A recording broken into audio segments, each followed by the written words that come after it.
vacuum chamber, so I put the color on it, and then put them under vacuum for about 20 minutes, and seemed to work out better than what I colored before.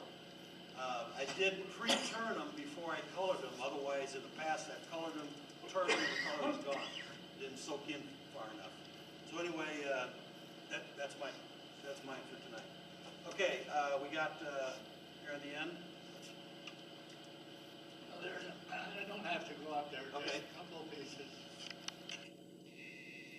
Spalding maple. Yes. Very nice. Very nice. And the reason that's heavy at the bottom, the tall one is mine also. This one? Okay. I don't hollow those out because if someone wants to put a dry arrangement in there, it Gives them doesn't some tip weight in over. the bottom, part of your That's demo. the reason Yeah. it's heavy. Okay. That's a piece of apple, and that was kind of an experiment for me, because it's actually the log and it was wet, and I was trying to turn it and make sure that I could get it all done without splitting and cracking, because walnut, or apple rather, is a little tough to keep it in one piece, and the base is different because it did split on me, but I managed to save the stem because I went in and I drilled it out, and that stem is actually hollow. And once I drilled that out, and it stopped the cracking and on up through. So it actually turned out, it was supposed to be just an experiment, wasn't sure if anything was gonna happen, it turned out fairly decent. Good. Nice job. Roland, we got, Easter must be coming, huh? Yeah. They don't look like baseball to me. I've heard what? Bunch of wooden eggs. Nice job on them. Is that maple? There's boxelder, there's maple, and elk in there. Okay. What we got here? That's me. That's a, Penn State Industries sold these, I've never done segmented turning, but they sold these blocks briefly. I don't think they were very popular because I only saw them in one catalog that I recall, but they had a deal and I bought several of them. And they've been sitting around, and I made my first one of them. Fairly thick. I found that that palm, which is this piece on top, has a nasty habit of chipping, and so I had to try and repair it with epoxy. But it's just something different. I don't know that you'll ever see anything like this, made in the Philippines. But I got the stuff, so I'm going to try and use it. We went to the Cindy Drozna thing, and I came home, and Bob came home. Where's Bob? Right here. Oh, right here. Oh, nice job, Bob.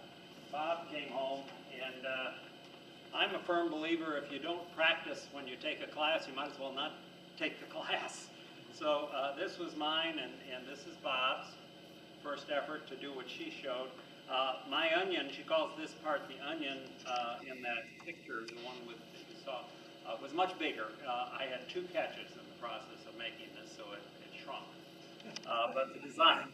But anyway, it was a first effort, and I think it came out okay, but I'm looking forward to more. Terry said to practice on spiraling or embellishment.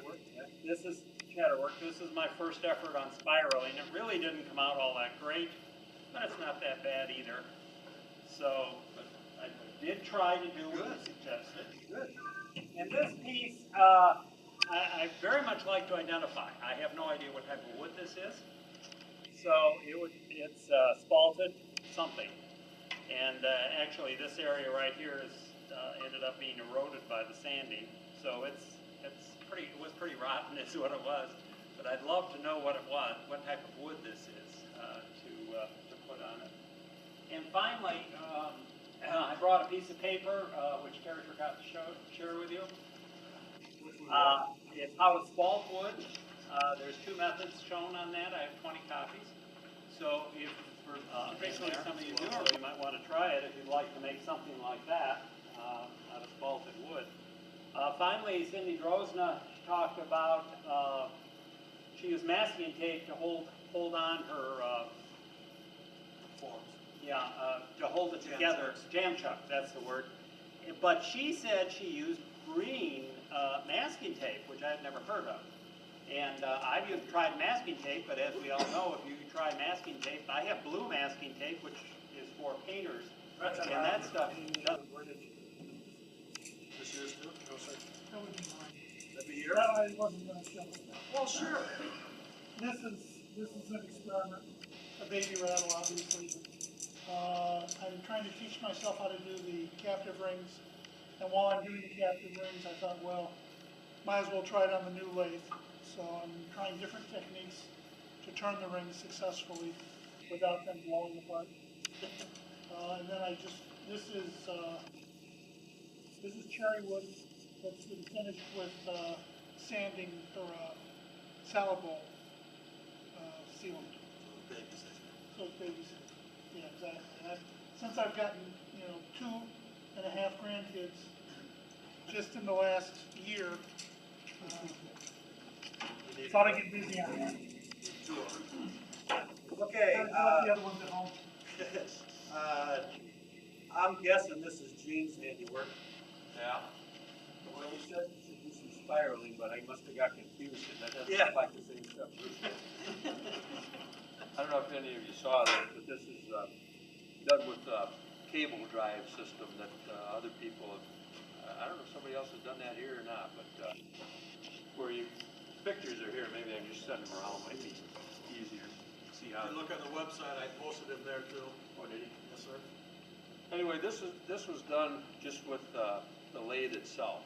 And then these other ones, I added the oval fixture that I built a number of years ago. So this is an oval spiral with a little different pitch. It's twice the pitch because that oval turning fixture only turns half of the spindle speed. So that's why you get twice the drive across there with the same gearing, if you will, on the cable drive. Good job. Got a tree? The beginner. This is Sycamore. I got this at Mount Carroll a month or so ago, and I just playing around with inlays again. This one was some walnut, but I screwed up and I blew out the bottom. Never happened. So I added a piece of cherry and another piece and fixed it. You know what the number one rule of wood turning? But actually, I know only two rules. Number one is keep the blood off the wood. Second of all, don't leave the inside diameter larger than the outside diameter. So, I've done that one. yeah, I know, so have we all. This is another little lidded box. The grain matches pretty good. This was something new that I did. I actually made this in two pieces. Made the bottom part from about here, and then I made the top part, and I put them together, and then finished the outside, and then sanded the inside to make the seam pretty decent.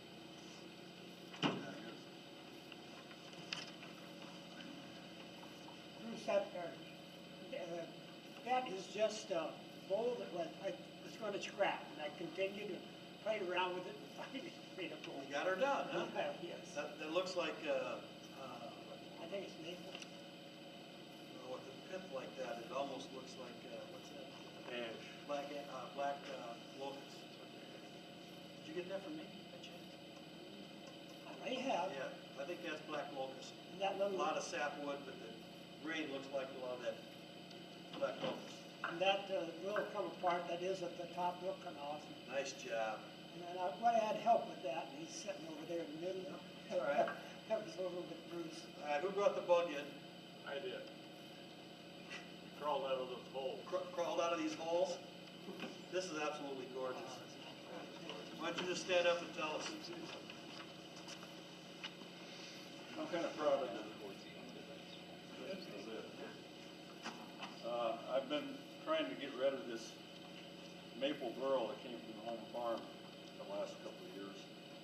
And the second half of it was, when I got to it, worm eating. Powder post beetles attack this way, and what Dave down at Hardwood Connections said that it's probably, he called them fire wasps, that made these big holes. But I made this for my son, who said, hey, that's natural. Make my Garrett project out of the worm eating stuff. So I wanted to use a little bit of the natural edge of the burrow, and I figured this much wouldn't be enough, so I just last minute decided to try to do this, and I think it turned out pretty good. Yeah, we got a faceplate here. Yeah, I forgot about that. Former member of our club, John Jaworowitz, who has moved out of town, and was a very important part of our club when he was here, has got now a medal lake. And he's willing, he made this faceplate for me, just as a gift. And he said he'd make more for members if you want a faceplate. Started to get into doing some hollowing, and I've got a outboard support that I bought out of the magazine, and I've started to work on a base that's about so big around and about so long. And with this other support I had, it was just wobbling all over with holes. So I have done AutoCAD and I designed this one out, but went ahead and made this last week, and then handle support. So the handle with the rest down here as you're starting to blend through the hollow. Haven't even tried this one yet, but this really does work really nice. These are just roller skate wheels. Cost me $1 a piece from the roller rink in Beloit. Problem is that with an 8-inch bowl, it's running about 600 RPM. With Francie's about 2,400 RPM. They kind of got a little bit too hot. And so the material started to separate from the bearing. And I just saw, I think it was the Packard catalog, that they sell replacement wheels for the outboard supports. You've got air holes drilled in. Slow it down. Yeah, you can do that. So anyway, that's my latest creation. Something I talked to my granddaughter wanted this, and what it is they wood burned and painted and varnished and stuff. And it's supposed to be a what you call it, a fairy, and she met her in person and stuff, and so she wanted this.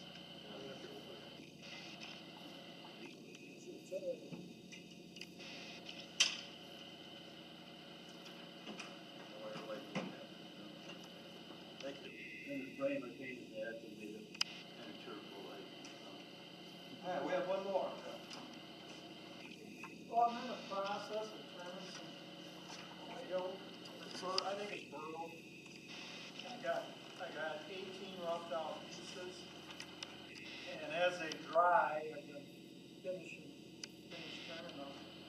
And I need to make 5 good bowls for a client, so that's sort of wood.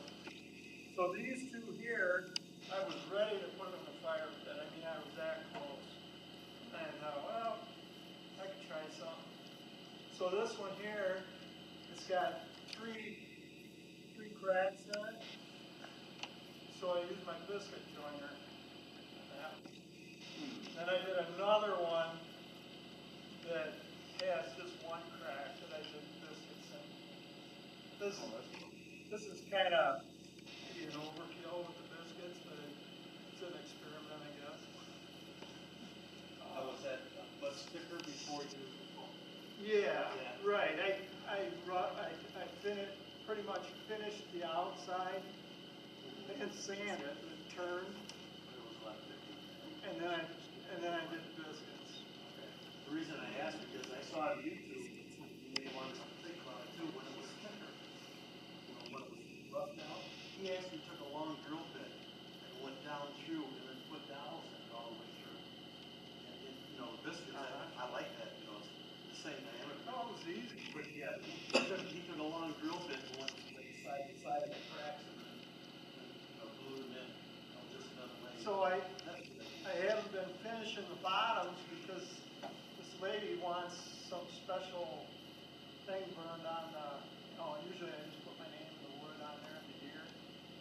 want something special on there, so I didn't wanna be finishing the bottoms, and then I gotta burn them, so I just let it finish, and then when she picks out her bowls, she can pick out her 5 bowls, and I can put what she wants on. And then this one had a really bad knot in it. When I looked at it, I thought, I can't turn that, you know? So then I did the black epoxy, and I had some cracks in there, and then 2 cracks across here. And then there was some wormholes in it. I wish I would have epoxied the wormhole, because that's just, I'm not too big on epoxy.